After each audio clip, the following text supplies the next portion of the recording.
आज धुळवडीचा धुलीवंदनाचा दिवस आहे आणि पुण्यामध्ये भोई प्रतिष्ठानच्या वतीने धुलीवंदनाचं आयोजन करण्यात आलेलं होतं। 1000 विशेष लहान मुलांसोबत सार्वजनिक धुलीवंदनाचा हा कार्यक्रम मोठ्या आनंदात साजरा करण्यात आला। या धुलीवंदनाच्या कार्यक्रमाचं वैशिष्ट्य म्हणजे नेहमी एकमेकांच्या विरोधात उभे असणारे राजकीय नेते आज एकत्रपणे धुलीवंदन करताना दिसले। रुपाली चाकणकर, रवींद्र धंगेकर, मेधा कुलकर्णी हे राजकीय रंगांमध्ये न्हावून निघाल्याचं पाहायला मिळालं।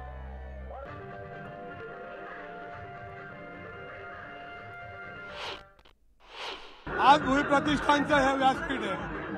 सामाजिक बंधुभाव या व्यासपीठावर गेले कित्येक वर्ष काम चालतंय। आज आम्ही सर्व वेगवेगळ्या पक्षाचे जरी कार्यकर्ते आलो असेल, पण आज इथं सगळेच रंग दिसत आहेत आणि हे रंग समाजाला एक दिशा देणारे रंग आहेत। त्यामुळे आजच्या धुळवडच्या मी पुणेकरांना मनापासून शुभेच्छा देतो। 28 वर्ष या व्यासपीठावरती आम्ही सगळे वेगवेगळ्या पक्षाचे लोक एकत्र येतो आणि खऱ्या अर्थाने पुणेकरांची एक संस्कृती आहे की पुणेकर हा विकासाबरोबर जात असताना त्याचे मुद्दे हे राजकारणाच्या वेळेस राजकारण सुरू होतं। त्यावेळेस आम्ही पुण्याच्या विकासासाठी सगळेजण एकत्र आहोत। मला वेगळी वगैरे अशी काही वाटत नाही, तर 5 वर्षांनी निवडणुका येते।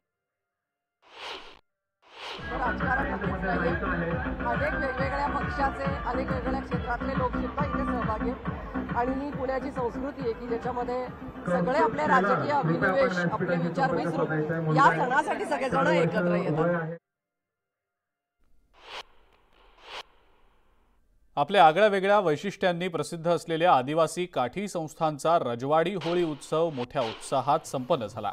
सातपुड्यातल्या काठी संस्थांची होळी आदिवासी समाजासाठी ही अत्यंत महत्त्वाची आणि मानाची मानली जाते। हा होलिकोत्सव पाहण्यासाठी देश विदेशातून नागरिक हजेरी लावत असतात। आदिवासी बांधव खास बुध्या, बावा आणि मोरख्याचा वेश करून संस्कृतीच्या अनुषंगानं परंपरेच्या अनुषंगानं होळी नृत्यात दंग झाल्याचं पाहायला मिळालं। काठी संस्थांच्या या होळीसाठी लाखो बांधव एकत्र जमल्यानं बिजरी, ढोल आणि घुंगराच्या आवाजात संपूर्ण सातपुडा परिसर रंगून गेला होता। काही अभ्यासी मंडळी पुणे, मुंबई या ठिकाणाहून येतात। या ठिकाणी आपापलं काम सोपवलं असतं, त्यामुळे कोणी इथे मोठ्याने लहान नाही काय नाही। होळी सजवणारे होळी सजवतात, होळी घ्यायला जाणारे होळी घ्यायला जातात आणि नागरिक कोणी आणायचे खट्टा कोणत्या पद्धतीने ठरला जातो। अशा पद्धतीने या ठिकाणी श्रम समूह आणि सहकार्य तत्वावर या होळी दरवर्षी साजरा केली जाते। मुंबईच्या दादरमधल्या शिवाजी पार्कमध्ये होळीचा मोठा उत्साह पाहायला मिळतोय। लहानांपासून ज्येष्ठ नागरिकांपर्यंत मोठा जल्लोष सध्या होतोय।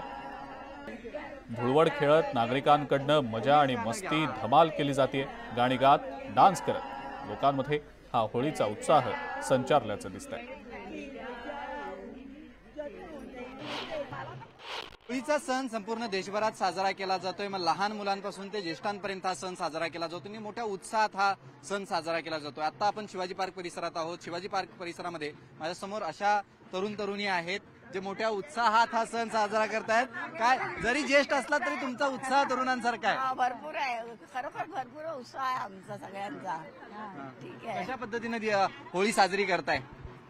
मजा म्हणून आपण करतो। मजा मस्करी धमाल, मजा मस्करी धमाल करतो आम्ही या दिवशी भरपूर। बोला। ज्येष्ठ नागरिक खूप मजा करतायत होळीची। आमच्याकडे वेळच आहे, तुमच्याकडे आता वेळच आहे, त्यामुळे घाई नाही काही नाही आणि मज्जा करायची बस। तुम्ही मगाशी छान डान्स केलात, गाणं गायलात, आमच्यासाठी पण एक गाणं गायलं पाहिजे तुम्ही। अरे वा, कुठलं गाऊ सांगा? तुमच्या आवडीचं। काल होळी झाली ना, सगळ्या आपल्या वेदना दुःख मनातील का असलेले रुसवे फुगवे सगळ्या होळीत आपण जाळतो आणि दुसऱ्या दिवशी मनसोक्त अगदी रंग लावून मस्त पैकी नाच करतो। तुम्ही इतके छान तरुण तरुणी आहात, एक चांगलं गाणं म्हणा ना। चला बोला। आम्ही निघालो पंढरपुरात बघाया मजा, तेथे नांदतो जगाचा राजा। शोभा आगळीच हाय, हाय हाय शोभा आगळीच हाय, आम्ही निघालो पंढरीला तुम्ही संगाती येणार काय आम्ही निघालो पंढरीला तुम्ही संगाती येणार काय त्यांना रंगबाई होळीचा होळीचा खेळताना रंगबाई होळीचा होळीचा फाटला ग कोणा माझ्या चोळीचा फाटला ग कोणा माझ्या चोळीचा खेळताना रंगबाई होळीचा होळीचा फाटला ग कोणा माझ्या फाटला ग कोणा माझ्या. Video journalist Ganesh धनगडचा Vishal Patil, news 18 Lokmat, Mumbai. आणि यासोबतच महाराष्ट्र अनलिमिटेडमध्ये आता वेळ झाली आहे इथंच थांबण्याची. ताज्या बातम्या आणि अपडेट्ससाठी बघत राहा फक्त न्यूज 18 लोकमत.